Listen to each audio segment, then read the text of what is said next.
It's time for Coffee with the Chicken Ladies, a podcast for people who love chickens. Hey everybody, and welcome. It's Chrisie&Holly from Coffee with the Chicken Ladies. We're here, and this is episode number 212 of our podcast, where we talk about everything chicken, family, fun, and more chickens. More chickens. We drink a ton of coffee. I'm talking a ton. But most importantly, we hug chickens every day. And we kiss them too, don't forget. We brew coffee from a little coffee roaster in Houston, Texas. Bright and early coffee. Holly, what kind of coffee are we brewing today? A big cup of Texas cinnamon. It's a big cup, too. If you're not drinking this great coffee, Texas cinnamon from Bright and Early Coffee, you are missing out. It's delicious. I'm going to get the FOMO. Yeah, exactly. And we have a code. It's CWTCL 15 for 15% off a bagged coffee. Where should everybody go? BrightandEarlyCoffee.com. And if you need K-Cups, go to Amazon and follow them on social media. Are you ready to sip some of this delicious cinnamon coffee and chat? Oh, I am. But first, a word from our sponsor. We have some exciting news to share from our sponsor, Grubbly Farms. They're here, new and improved, Grubbly's World Harvest. I'm a longtime subscriber, and my flock love the healthy, nutritious treats, plus orders $40 and more ship free. If you haven't heard, Grubbly's has a fantastic layer pellet and crumble feed. It's packed with plant and insect protein, perfect for those picky chickens and ducks. Grubbly Farms makes food and treats for healthy pets and planet. To support us and Grubbly Farms, use the link grubbly.co/coffee. Try it today. Monsoons today. Oh, yeah. I didn't think I was going to make it over here. I was driving. I was like, I'm driving into the mouth of hell. And it's a storm. Never been so happy, but to have the chickens in their coops with everything closed because, okay, no rain for 3 months. And then let's just get all the rain in one day. Like inches of rain. Let's just get it all in one day. Yeah, I don't recommend it. This is how we roll in Maryland. Yeah, the roof of the shelter for the little sheep was leaking. Not good.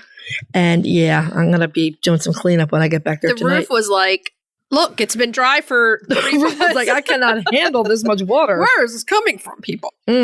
Well, we're just a little bit away from Christmas. When this episode drops, we'll be like... A week out. A week out, yeah. It's beginning to look a lot like Christmas. I just got the chicken tree up. I got to get that up. All of our ornaments, my ornaments that I've gotten throughout the years, that you've probably given me 50% of them. I've given you a lot of them. Or when we've done our traveling, we try to buy chicken ornaments. I love putting that tree up. It's really cool. It looks fantastic. I don't think I'm doing a tree this year. What? Yeah, no. Doing lots of greens. And I've got some really pretty little straw ornaments from IKEA. Oh, yeah. I was with you when you got those. And I have lots of greenery to put out with a lot of my chicken statuary. So... Do you need some greenery? I have some in the garage. I got plenty of greenery. Thank you, though. I appreciate the offer. I was like, I'm going to make my own garland. That has not happened yet. Did you see the oranges that I dehydrated? It looked nice. I was like, okay, now I can do that. That's not hard. Did you just do that in your oven? Yeah, 200 for like 5 hours. But you have to make sure. I did lemons too. But the lemons were smaller, but they were all in together. So you have to like watch. So I feel like they got a little burned a tiny bit, but luckily no one's eating them. No. So I was like, oh, I love these decorations, but I'm not ready. I'm never ready. Well, here's what I know. I know that when Christmas is over, I'm going to be like, yeah, there's no tree to take down. Yeah. And given our level of busyness, when you say, I got to take that tree down, I'm going to be like, oh, I'm sorry to hear that. And inside, you're going to be like, I might. Now, if you were a guy and you had a stash, you'd be like, I would twirl my stash. Twirl my stash at you. Yeah. Our tree was a 10-foot plus tree that Joe cut down to fit in the room. That's a big one in there. That's a big one. And then I have the chicken tree up, and then there's multiple smaller trees that are going up. So I'll have like 5 trees to take down. That's pretty good. I will take my greenery down to be burned. I will place my chicken statuary in other places. Oh. It's going to be rough. Yeah, and you're going to be rubbing it in. So you're going to be like, so how's that tree coming along? I'll be like, shut up. I don't want to hear it, how your greenery's burned. I don't want to hear it. Okay. I'll just quietly twirl my mustache and won't say anything. And on that note, if you're listening to our show and you're loving it, head on over to Apple Podcast and leave us a written review. It does amazing things for the growth of our show. While you're there, hit that subscribe button because the imaginary people count them. They rate us on them. And we want y'all never to miss an episode because you don't want to miss this stuff. If you're looking for other ways to help support the podcast, you can tell a few chicken-loving friends about us. You can share your and chickens favorite episodes on social media.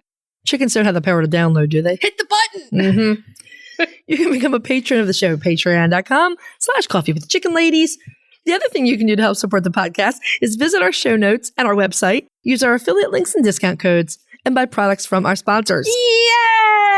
Yay! So, winter is coming.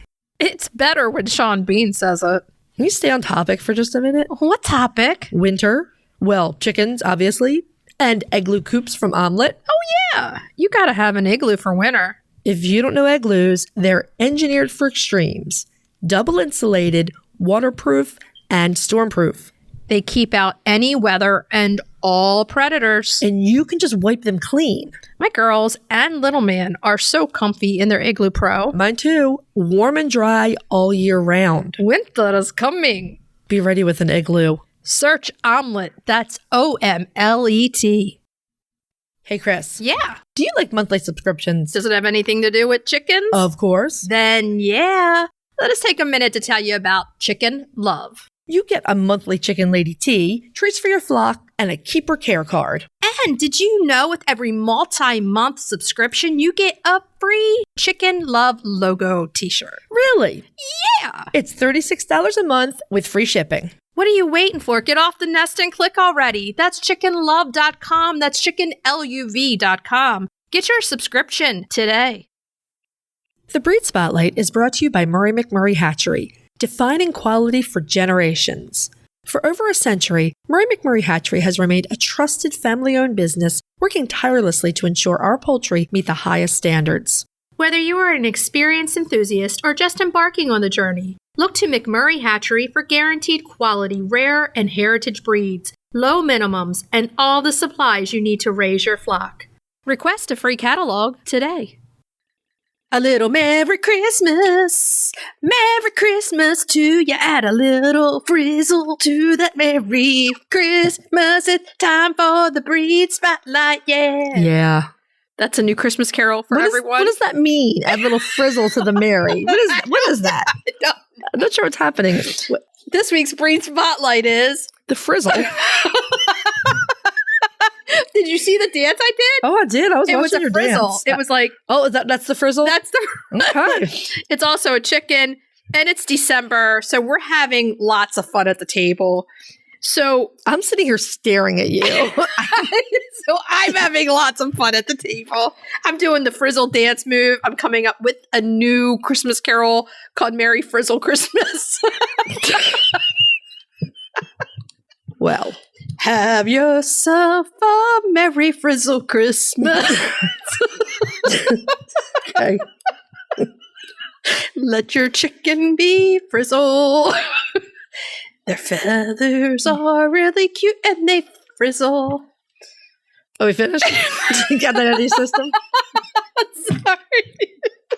Okay, let's talk the frizzle because the frizzle frazzle frizzles are one of my favorites. Well, first of all, people will say, is a frizzle a breed or a type? And the answer is it's both. It's both. Depends on where you are.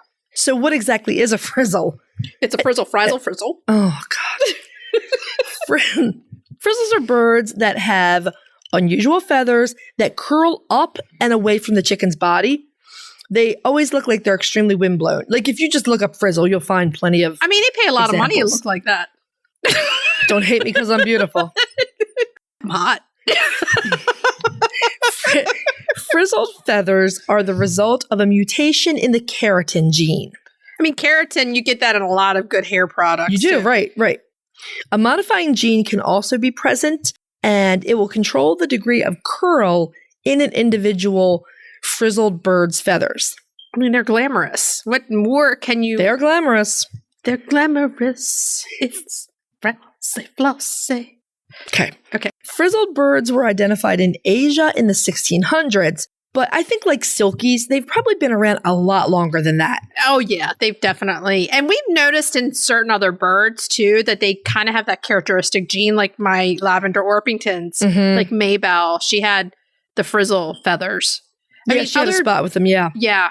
Charles Darwin documented the frizzles in the 1800s. For some reason, he called them Kaffee fowl, and he noted that they were not uncommon in India. Okay.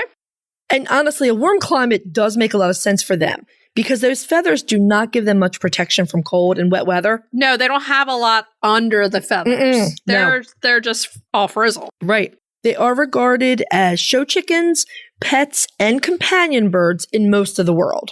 And I really want myself a frizzle. I've been saying it for years, man. I know. I think I need a Polish frizzle. Well, you may as well. I mean, that would be... Well, you always loved Nugget. Yes, that was a Polish frizzle. Yeah, Nugget, Rue. yeah. Now, I'm not sure if I should say the next sentence. I put it there to make you laugh. Yeah, not everyone thought the frizzles were attractive birds. And who said this? I'm coming after them. Edmund Dixon. Oh, of course. Writing in London in 1950, the poultry historian referred to the male frizzle as a monstrous... We can't say that word. Now, in the United States, Australia, Belgium, Germany, Italy, Poland, and several other European countries. You forgot the UK. Oh, yeah, I did. I just went right. Okay.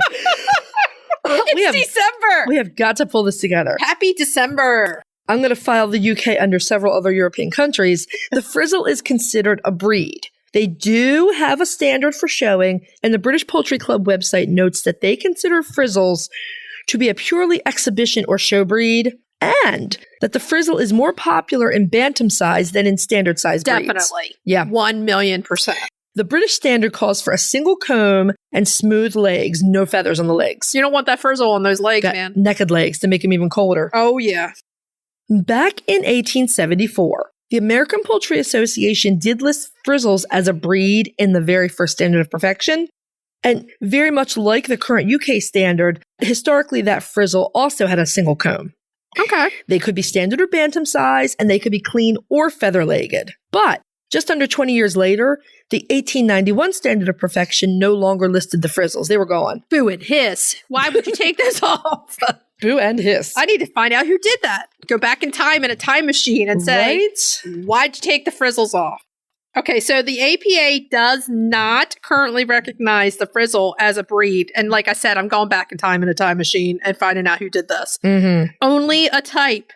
And the standard of perfection notes that frizzled chickens may be shown in their respective breed groups using those standards. So they have to go under the standard of the breed they are. Yep. So, like the Polish frizzle has to be put into the Polish. And all of the other, I feel like bantams are definitely more frizzled than absolutely. The Saramas and all the different ones. Well, I mean, for a lot of people, bantams either pets or show birds, so it kind of makes sense. It does.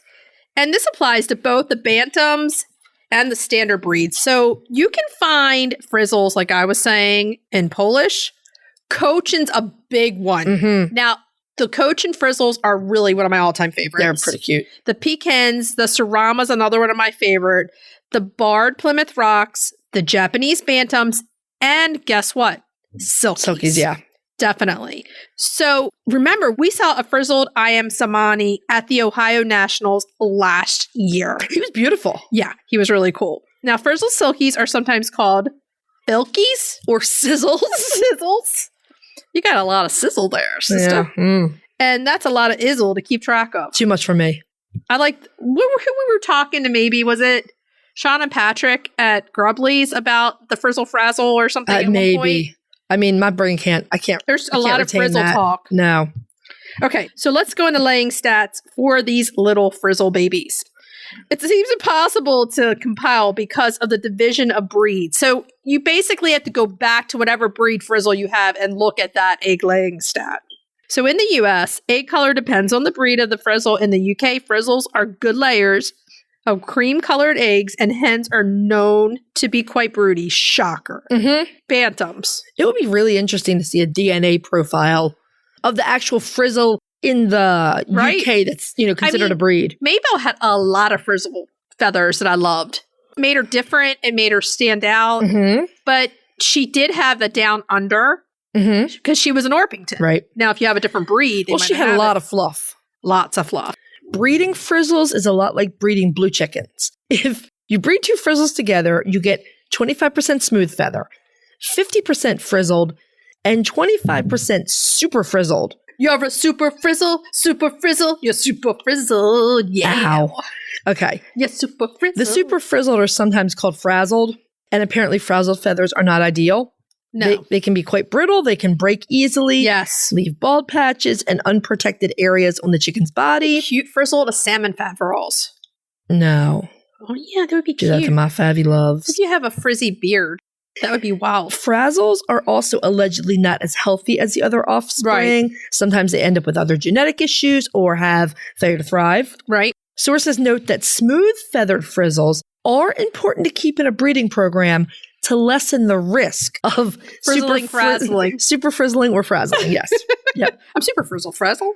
This is like a drinking game episode, or give me a quarter every time you hear the word frizzle or frazzle. Frizzles do well in warm weather, of course, because they don't have a lot of extra fluff. But as we said, not so well in cold climates or in precipitation because they're going to get cold. Right. And you don't want, there's not a lot of fluff under that frizzle. So they're going to need protection from wind and weather. And in cold climates, they'll need draft-free shelter with supplemental heat. Now, if you use like the omelet like I'm using, you can really tarp those off. A lot of times they're bantam size, so you can really stop the wind from going in there. And they do better with a variety of perches and surfaces to climb because they generally can't fly even though they're little. Because those feathers have holes in them. Basically. Right. It keeps them from going airborne. Yeah. That's just basic physics, I guess. Exactly. There is a Frizzle Society of Great Britain, and they do have a nice website full of information. There's also a National Frizzle Club of America. Their website's a little dated, but I think they're still going. Okay. And you can also check for Facebook groups about frizzles as well. That could be helpful. Once you join those groups, then you get like 100,000 pictures and you'll be like, where are all these frizzle frazzles coming from? Okay. So in the US, most of the larger hatcheries carried frizzle breeds. And Google searches bring up breeders. That's where you can find these birds. Right.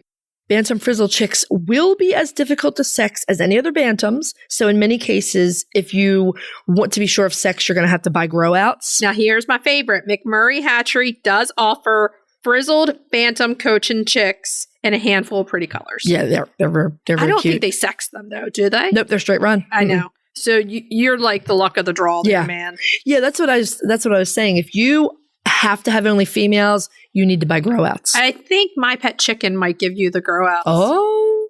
That might be your place to go. Check My Pet Chicken because they do sex bantams. They do. They do. Okay. Maybe not this year, but maybe next. Maybe. I don't know. Okay. So show us your frizzles and your frazzles and your frizzle frazzles and a frizzle frazzle fruit. Stop. Give us a story on Instagram. Give us a story on Instagram, hit that mention button, type our name in, and then I can easily share it to our stories and we can share your frizzles, your frazzles, your frizzle frazzles, or your frizzles. Oh my God, stop. I love it. Are you ready to dive into the fascinating world of backyard ducks? Look no further than Metzer Farms, your premier destination for top quality waterfowl. Whether you're a seasoned breeder or just starting out, Metzer Farms has everything you need to elevate your flock to the next level. And if you're passionate about call ducks, you're in for a treat. Metzer Farms hatches a stunning variety of call ducks, meticulously bred for their miniature size, beauty, and calm temperament. From snowy whites to vibrant colors, each duck is a masterpiece waiting to grace your backyard. Visit MetzerFarms.com today to browse their extensive selection and start your journey into the wonderful world of waterfowl. Metzer Farms, where passion meets perfection. If you're looking for a chicken coop that's produced in a planet-friendly, sustainable way, try Nestera. Each coop is made from highly durable, 100% recycled plastic that keeps the equivalent of up to 2,000 shampoo bottles out of a landfill. Their clean, modern design will fit into any garden or run area and comes with an industry-beating 25-year warranty and a range of handy accessories. Simple to put together, so quick and easy to clean, and most importantly, red mite resistant. Your chickens will love it. Quick shipping from Nestera US. For a 5% discount, use the affiliate link in our show notes, on our website, and on Instagram. Link in bio. Check them out today. Roosty's proudly sponsors Coffee with the Chicken Ladies. They're back with an innovative new product. You're going to want to check this out. It's an extra large set, a 14-pound feeder and 3-gallon water with steep anti-roost lids. They're made of super durable material. You can either stand them on legs or hang them on brackets on your coop or fence. They're easy to remove and clean too. Plus, they look awesome. We personally use Roosties and we're huge fans. So if you're raising chicks or keeping chickens, check out the Roosty store on Amazon or follow the link in our show notes. So, with that behind us and the frizzle and the frazzle behind us, let's move on to main topic. Yeah. Yeah. Yeah. Our guest this week is Dalia Monterroso. Dalia has a well-known YouTube channel, Welcome to Chickenlandia, a podcast, a book that was published this year? Last year. Last year. Yes. I actually have to think about it. I'm just like, wait, what? I guess it's one of those things where it probably seems to you like it's been out forever, but it really has not been that long yet. Yeah, I actually feel like it just came out, and then I have to remember, it's been out for a while now. So, yeah, it's out there. Well, we are thrilled to have you with us. Welcome to the show. I'm so happy to be here. Thank you so much. This is like very exciting for me. Welcome. Talking chickens at the table. Always. Always. So I'm going to start with the questions today. That's usually how we make this roll. Holly does intro. I do first question. And usually what it is tell us and tell our listeners a little bit about yourself, how you started with chickens, and all the good stuff there. Oh, gosh. Well, I did not grow up with chickens. You know, I grew up like a lot of people from my generation. I'm Gen X, you know, in the suburbs. And then I was living in Los Angeles. I was being a personal assistant there and trying to be a writer and trying to do all that stuff. And it didn't work out. And I got married and moved up here to Bellingham, Washington, which is where I am right now. So we moved up here and I had my first baby. And I think he was around, I don't know, he's a little over a year. And I had pretty intense postpartum depression. And a lot of people don't know it can last like years. So I was really in the thick of it. And before I go on, I want to say like, chickens don't cure postpartum depression, but they can help. Okay. Right. But what I realized is that I needed like some kind of, identity that was just mine. I needed to find something like a hobby or something that was beyond just being a mom and a wife. Not that I don't love those things, but I needed something else. Mm-hmm. So I was like, you know what? I'm going to get some chickens. So did you go from having a career to being a stay-at-home mom? Pretty much. Yeah. Because that's what I did. And I went from a shock. Being an animal nurse, top of my game in Baltimore, to being a stay-at-home mom. And I kind of went through the same thing that you explained because, you know, when you're postpartum, your hormones and all those things are out of balance with your body. And when you have a big lifestyle change on top of it, it can really throw you into a spiral. And I had anxiety attacks, postpartum anxiety attacks, because of the imbalance of all the hormones and everything. And plus, losing kind of who you are and starting again. Yeah. I could see that. A professional woman straight to just you and the baby. That's why I can see what you're saying. That's what I did too. Yeah. And I mean, my whole reason for going to LA was that I was going to be the next great American filmmaker. You know, I was going to be a writer. I was going to be a director. I was going to be a producer, all this stuff. And I just, you know, when I got married and we started talking about having kids, I was like, I just don't want to raise kids here. And my priorities changed. And I really felt like I was okay with that, but I kind of didn't let myself go through the experience of like mourning that loss. And then when I became a mom and I realized, okay, this dream is now, it's gone. Like I've really moved on from it in a really permanent way. Then I really started mourning the loss of that dream. And so it was the most beautiful time in my life because I had just become a mother and I had this beautiful baby. And it was also a really difficult time. And even with that comes like all these feelings of like guilt and shame and all this stuff. So I started kind of occupying my time by researching baby chicks, going online, seeing all the different breeds I wanted. And one day I went to the farm store and they put these baby chicks in a paper sack. That you were in a little paper sack. And I drove home with these baby chicks and I had everything set up. And I'm taking these baby chicks one by one out of the bag and putting them into the brooder. And up until that point, I think I had held a baby chick once for like a few seconds. That's how disconnected from anything like this I was. I feel like just in that moment, it was almost like divine intervention. Like my heart opened and a new dream came in. And I just became so passionate. Some people might say a little crazy about chickens, which I got to tell you, I never thought would be my path. But here I am. Were you sort of an animal person up until then? Had you ever thought about, say, keeping chickens, livestock, anything like that? When we were like, oh, we're moving from LA to Bellingham, and I was like, oh, maybe we will get goats and stuff. I kind of had those fleeting thoughts, but not in a serious way. Now, of course, I had cats and dogs growing up. We had all kinds of, fish, and we had a crawfish at one point, frogs, that kind of stuff. And I've always been an animal lover, and I've always liked chickens. I didn't really honestly think about chickens that much. They were just kind of part of the ambiance of my life, which is basically everybody. You went parallel. So you went from being a mom and bringing you, all those hormones to being a mom of something else to bring you comfort. And that's kind of the same thing I did. I found community. I found other moms, to bring me in and to say, okay, this is where you belong. And finding a place where you belong is so important for the psyche, for everything. And that's why we do say that community is so, so important. It's so funny that mothering is what helped you, mothering something else also. Yes. Did you want them for the eggs? Did you want them just because you thought they were neat?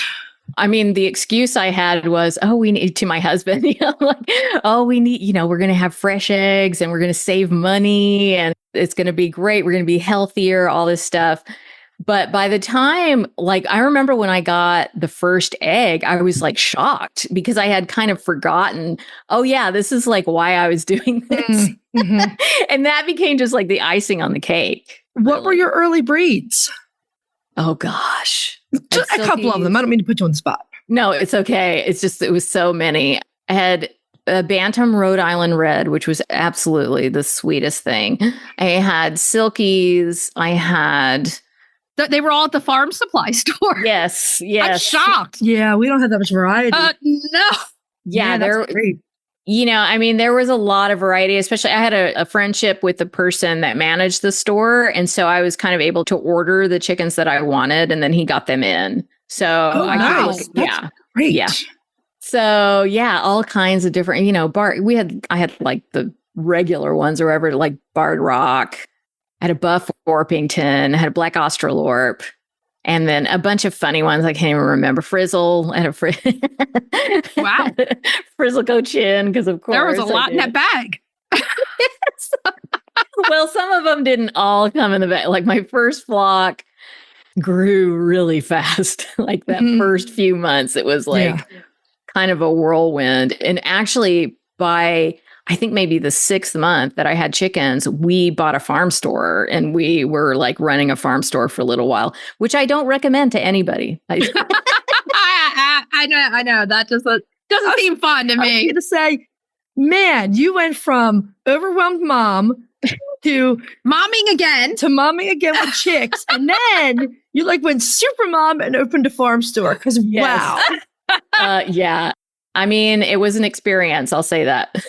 How long did you run the farm store? I think we had it for a couple of years and then we kind of jumped ship at one point and it went on for a little bit longer, but wow, it was a lot. A lot went into it and not a lot came out. What was your biggest takeaway from working with everyone in an agricultural shop? I spent a lot of my life feeling just really separate and resentful of people who don't have the same ideas that I do, philosophies that I do, whether it be religious or political or whatever. And when I worked that closely with that community, I really changed a lot. And also just having chickens and meeting people from all different walks of life and just experiencing their joy of chickens and talking about the peace that we feel in the chicken yard and how they have that in common with me. And I was like, you know what? I really think that we're not all that different after all.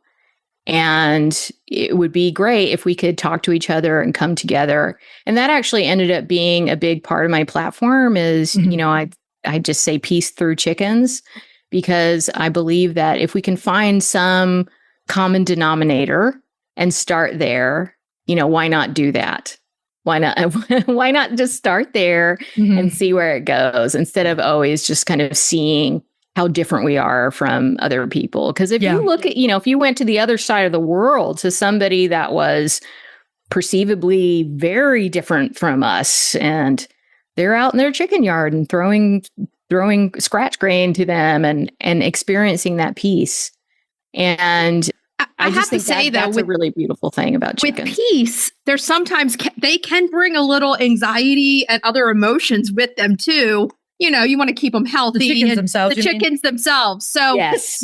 Starting with babies, I think is always a good idea and something that you can start with. So that's good. It's just, I think that the chickens themselves and their care can sometimes be a lot, So it is. It gave you a lot to focus on. When I talk to people about it, because I certainly talk to a lot of people that have a lot of anxiety about their flock. And they may be in an emergency situation with their flock, or they've got illness in their flock or bullying in their flock or whatever. And so the way that I talk to them about it is that, peace is the goal and returning to balance is always the goal. And if you think about it, that's like what we're always doing every day in our life. We're trying to kind of like come back to balance. And part of doing that is being okay with the ride. Yeah. Believe me, I got to tell myself that a lot. It can be rocky. I think what is good for people these days out there is that there are people that, like all of us, who have been down the road and done things so that we can help educate and make their road a little less rocky.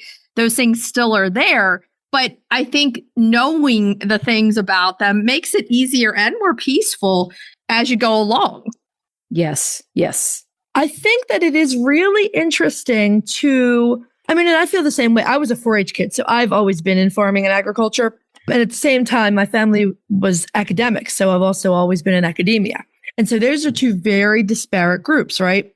But it is really interesting to get to know people on a completely different common ground than education or politics or rural policy or whatever, because you're relating to people in different ways and getting to know. If you want to get to know people pretty quickly, ask them about their animals or observe them when they're with their animals. One of the things that brings us together is we're on the same page animal-wise from the very beginning of time. So it definitely is something that can bring people together. Yeah. And one of your missions, of course, is accessibility to chickens. So in other words, your agenda is to get chickens to as many people as possible. What does that look like? And what are some of the roadblocks that have come up for you? What does it look like? It looks like chickens, community chickens in the inner city, apartment complexes with a community chicken coop, chickens all, in the suburbs, no laws against chickens. I understand some regulation. A lot of people don't like any kind of regulation. I understand some of it, but I think always accessibility needs to be part of those regulations. We need to remove roadblocks. Because really, we all have chickens in our history. Like if we look in our family history, all of us are going to have chickens in some way. And all of us are going to have this cultural connection to food in some way. Right. Absolutely. And then another thing that most of us have is that the severance of that connection.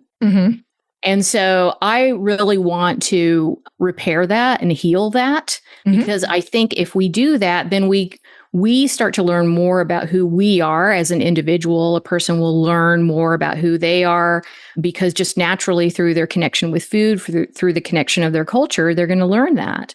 And when you know who you are, you just have more compassion for other people.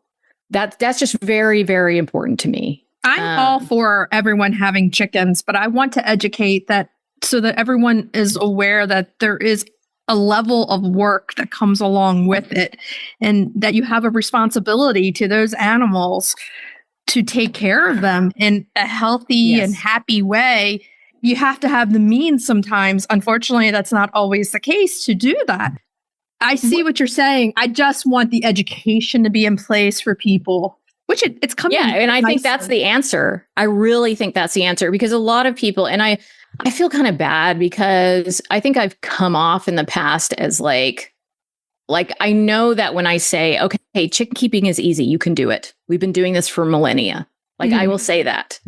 And I think educators have heard me say that in the past, and they get kind of annoyed with me because, of course, they love chickens and they don't want chickens to be in a bad situation. And so I always understand that. But for me, what I want to come across is that the answer to that is always education. Right. That's the answer. Yeah. It's not to say, well, you can't do this or you shouldn't do this, or it's just about educating people. Because I really believe that, no matter what your tax bracket is, there are people of all walks of life that want to care for chickens, that care for their welfare. And I just feel like the more chickens that we have in backyards, the less chickens we're going to have in factory farms where it's just the ultimate suffering. It's heinous. It's heinous. It's criminal. To me, that's criminal, not just towards the U.S. needs to abolish it for the U.S. needs to abolish it for sure. No doubt. Yeah. And I understand that there is a process to that. I'm not suggesting that we just close all the factory farms tomorrow. I know people would starve. That would be chaos. It would be crazy. But I think that the trajectory that we're on right now is not the correct one. It's not good for human. It's obviously not good for chickens. Right. And it's not good for people. And it's not good for the planet. So we have to kind of change that trajectory and have some goals. And I think a huge part of that is getting chickens out of these conditions and putting them in the hands of the people that are willing to care for them. And this goes back to food security, which is one of our missions. Absolutely. People have definitely lost the connection with their food. I think that's why homesteading has become so popular. Yeah, we all feel the same way about factory farming. It's absolutely heinous. You need to be a chicken in England because it's abolished there. So your battery cages. Battery cages are abolished there. So we still have some stuff to work on, but we have stuff to work on here for sure. Yeah. I like because we talk about this, the connection with ancestors and chickens. I think that's a really important thing to look at. I think that's very special. And as a historian, I love going back and finding these groups of heritage breeds are aligned with this particular ethnic group or whatever. I mean, we found out I'm a 5th generation chicken keeper. My grandfather was known as the chicken keeper of Little Italy. So, wow. In Baltimore. That's really cool. And you are of Guatemalan heritage. Yes. Does your family, did they bring any kind of cultural egg recipes or chicken keeping stories or anything like that? In my book, I do talk about my great-great-grandmother. And my great grandmother, sorry. And she was, she had chickens. She lived in a little town called Jerez, and it's at the border of El Salvador and Guatemala. And for those that don't know, Guatemala was in civil war for almost 40 years. So very torn apart by conflict. And, during that, there was a lot of loss of that culture. A lot of people were forced out of the villages. They had to go, with industrialization and everything, they had to go into the cities. And there wasn't as much raising of animals and having your own food. That's really where the severance happened with my family. But my great-grandmother, she just lived on this little piece of land. She was very fortunate that she had this piece of land. It was kind of remote. And she had her chickens, her chickens lived in a tree. I mean, it's different when I travel. Yeah. When I travel to Central America, it's different. Chickens live in the jungle. They live in the forest or they're walking on the freeway. I mean, we've seen chickens in Costa Rica tons and it's different, but they're still there. Yeah. Yes. And I do think it's really important for those of us in the West to remember that there's a whole other world out there. And in that world, chickens are, there's different ways of caring for chickens. And some of it we may be like, oh, I don't like that or whatever, but it's there and it's important for us to know about it. And so, yeah, I don't even know where I was going with that, but I found that We're talking about culture and your great grandmother and that she was able to keep chickens. Yeah, I found that out and I was inspired by her because I went looking into my history and who had chickens in my family. And then, my grandmother, they lived in the city, in Guatemala City. So she had some chickens and turkeys like on her property, but it wasn't the same. It wasn't like a consistent thing. But then when my mom and dad, they really had to leave Guatemala because it had gotten very dangerous. Yeah. So when they left, they really left all of that and it didn't come with them. And so I'm just like, I'm bringing it back. Like yeah. I mean, those ancestral connections, I think, can be very special and very strong. Now, both of us, you and us, the chicken ladies, we're lucky because we live on the coasts where most towns and cities will give you permits to keep chickens. That's fantastic. And people are often surprised when we point out that historically, pretty much every city in the US let you keep chickens early on. That was a thing. I'm sure you're having people come to you to say like, look, I live in this city. We have decent sized lots. We can't keep chickens. What do we do? Do you have any resources that you're sending people towards? Any groups that might help them? Well, I talk a lot about that in my book in the first chapter because I know a lot of people are in that situation. And I think the first thing you need to do is create a line of communication between you and somebody on your city council. Find an advocate, and that is going to be your best bet in getting some things accomplished. And right now is such a good time because there's just a lot more awareness and a lot more cities that are willing to open their minds to that. One thing I will tell people to bring up is that I know a lot of us have this dream of a better world, and that includes taking care of the environment and making food accessible to everybody. But that world we can't have that dream with factory farms. But I remind people to tell others, like when you're coming up against someone that's saying, well, I don't want chickens in my neighborhood because of whatever their reasons are. Right. Okay. Remind them that the world that we want doesn't come without some expansion of our mind and some sacrifices. So it's very important to remember we have to make change. Yeah. If we're going to move from the place that we're in right now, we have to make some changes. And I think when you hit people in that spot, when you say, oh, well, you said you wanted a better environment, like this is part of it. It's hard though. You have to, like you said, you have to go to your own city council and advocate for yourself and for your neighborhood, because unless you go there, nothing will change. You have to try to make change through the legislature. And if you don't, then we could say it all we want. It's not going to change. And the thing is, some people could have them and then they don't understand you can or you can't. And then you have one person that's like, you can, and then it kind of ruins it for everybody else. But, oh, you mean like under the radar? Right. The problem with under the radar is all you need is one neighbor who wants one person, and then you're kind of sunk. Yeah. The thing is getting out there, and we did it here. The people of Baltimore County in Maryland did it. They got a group together and got the legislature changed so that they could have them. Is it perfect? No. Is it better? Hard? Yeah. Yes. The thing about Baltimore City is they can have chickens. They are allowed. I mean, you can have them in the city. If you want them, you should be allowed to have them. Yeah. And if you know what's involved with them and the work that it takes to take care of them, then by all means, you should be allowed to have them. 1,000,000%.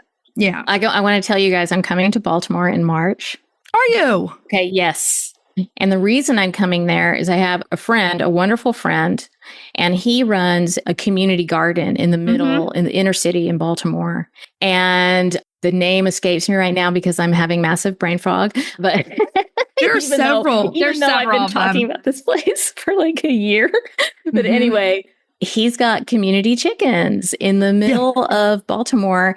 And when there was like the great egg shortage of 2022 and eggs, the price of eggs were skyrocketing and people couldn't even find eggs, their community chicken coop was supplying eggs to that whole neighborhood.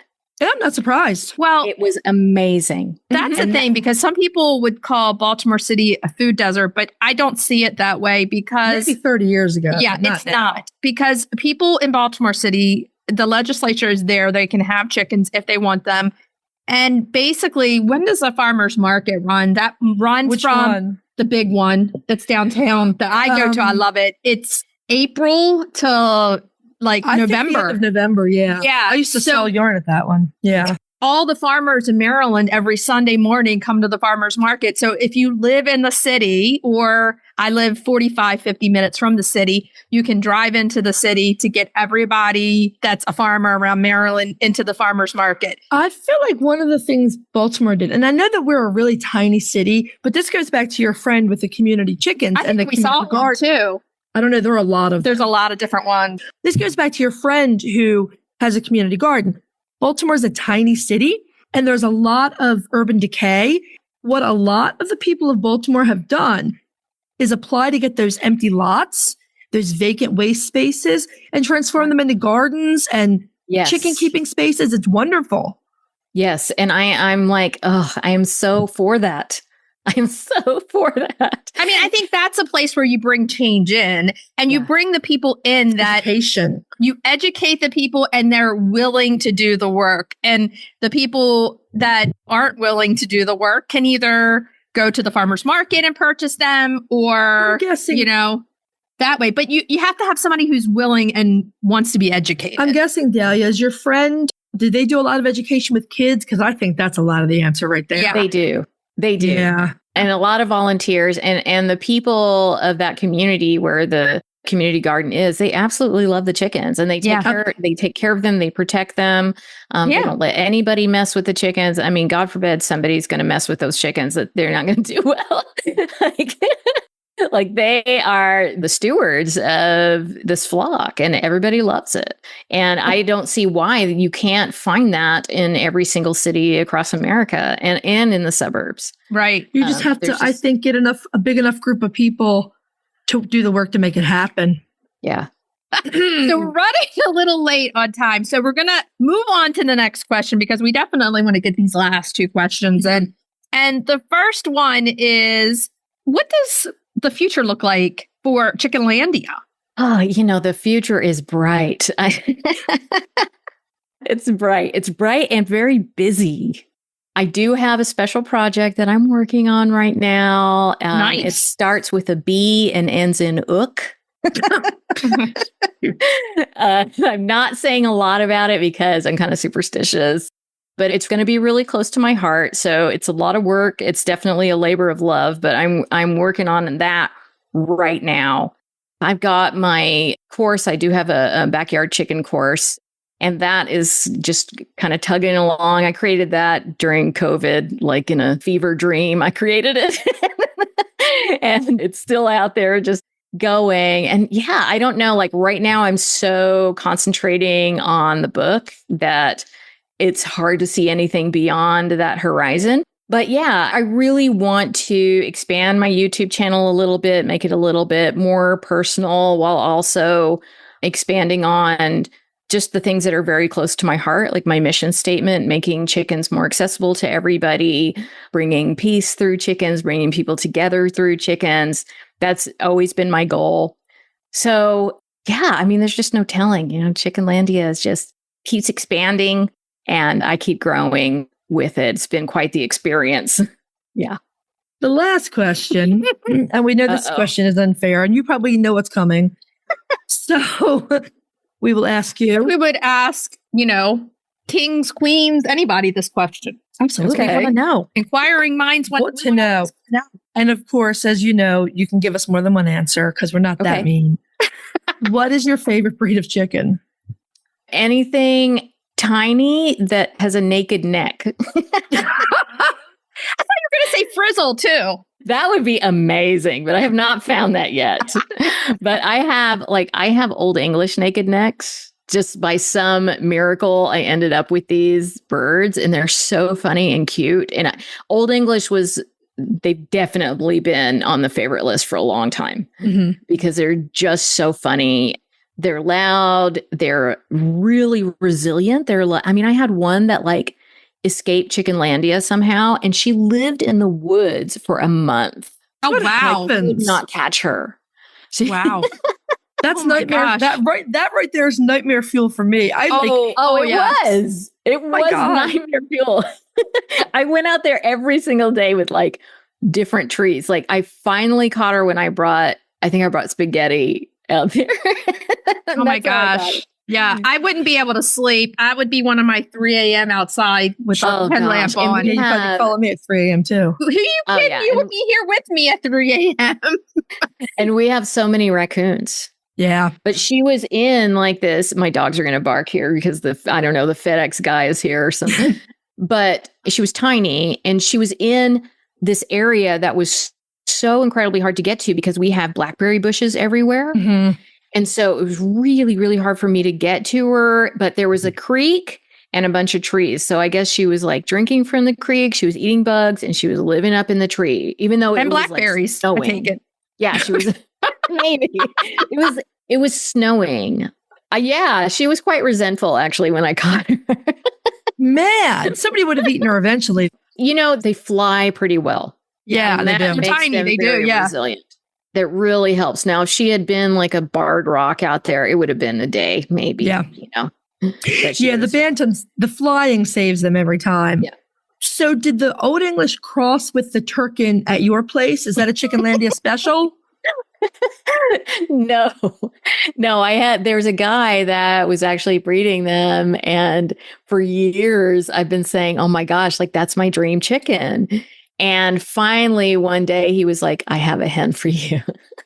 Oh, And so he gave me a little tiny, she weighs 6 ounces or something, this little naked neck chicken. And it's so funny, they're toupees, Yeah. Yeah. Oh, yeah. And especially when they're babies, they're so cute. oh, they're so cute. I just love them. And I also have naked dogs. I just love, I don't know. Is your husband bald? No, he's surprisingly. You had to know that's where I was going to go with this next.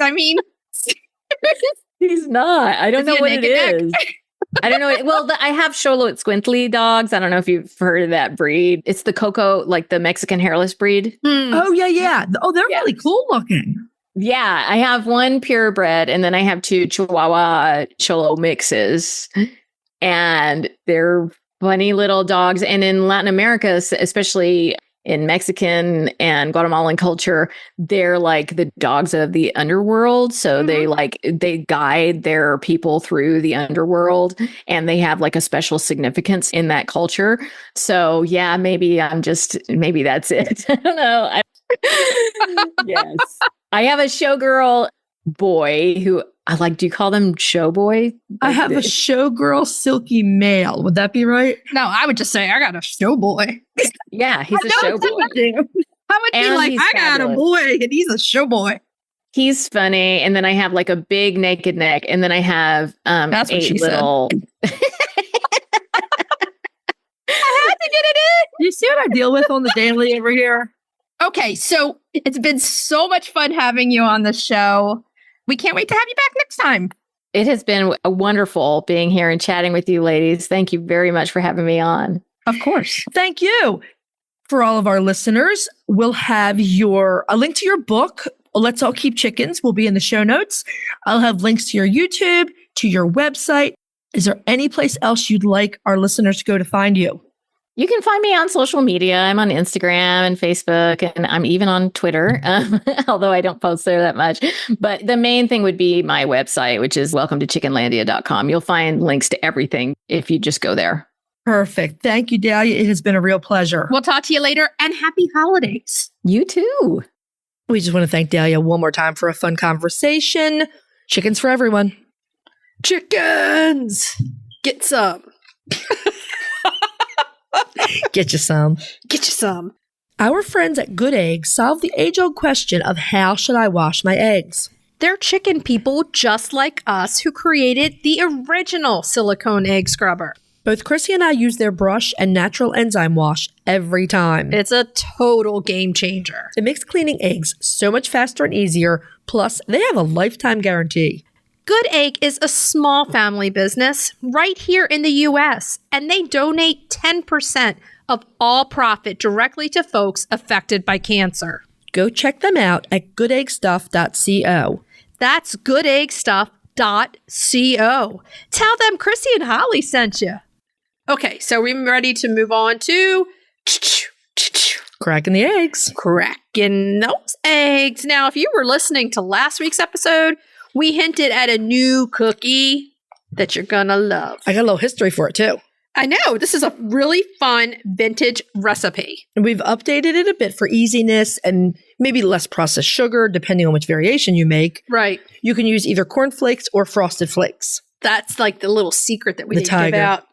Now, the original recipe calls for melting chocolate and swirling it through the batter to make tiger stripes. I mean, but the photos we found of them wasn't a lot of stripe happening. No. It was like a blob of chocolate. So we liked it better the other way. We like things simple, so we added most of the chips, or we used chocolate chunks, to the batter, and we kept about a quarter of the bag to melt and drizzle stripes on the cookies. Afterwards. Those are your tiger stripes. Right. And these are called tiger cookies. Way easier, and it looks nice too. Dr. Harvey Kellogg invented cornflakes in the 1890s, so they've been around for a long time. Sugar frosted flakes, as they were then called, first hit the shelves in 1952. Shocker.